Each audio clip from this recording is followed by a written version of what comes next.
So I don't know if you guys have been keeping up with the big debate that's been going on between Adobe and Apple as to whether Flash should be on the iPhone, the iPad, and the iPod Touch. But it's starting to get pretty heated, and there's been some new information that could make this a little bit more interesting. So reports are that Apple is actually developing a Flash alternative for their devices. The technology is called Gyandia. I'm not sure if I'm pronouncing that right. It's spelled Gianduia.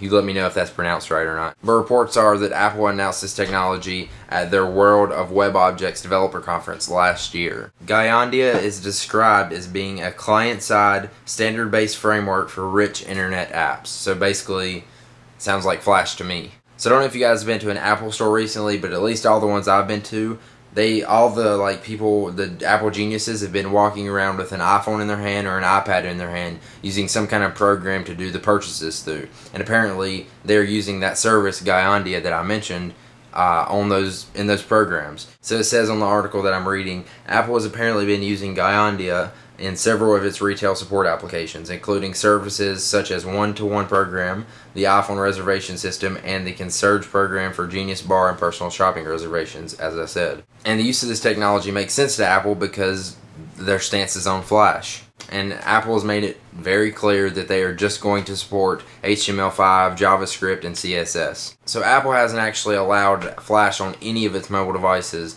And actually not that long ago, Apple's CEO, Steve Jobs, you guys know who that is, obviously, put out an open letter about Flash stating his points and reasons why he doesn't allow Flash on their mobile devices. And I'll link that below if you want to check that out. Basically, he says that if you allow third-party applications such as Flash on the iPhone or iPad or iPod Touch, it's going to slow it down, it's going to cause problems, and it's just not going to work out for the device. I don't know if you guys have used Flash, but a lot of times it's slow and buggy, and it just doesn't work. And I know for a fact that it's not going to work great on the iPhone or iPad. I don't see why people want it so much, because it's just going to be slow and buggy and laggy. It's not going to work. Maybe some lightweight Flash would be nice, but I don't use Flash that much anyway. I mean, I do if I'm using my computer, but like on something like the iPhone or iPad, I don't really need it. Some lightweight stuff would be nice, but I really don't have any problems with not having Flash on my device. So whether you've been keeping up with this or you haven't at all, I'd like to know your thoughts on this. Leave them in the comments below.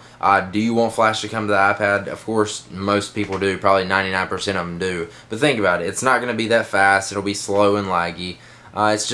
It's not even worth it in my opinion. That's my opinion. But let me know your opinion on this whole thing. And are you excited that Apple could possibly be developing their alternative for Flash? Just let me know everything you think about this in the comments below, and I would enjoy to read your responses.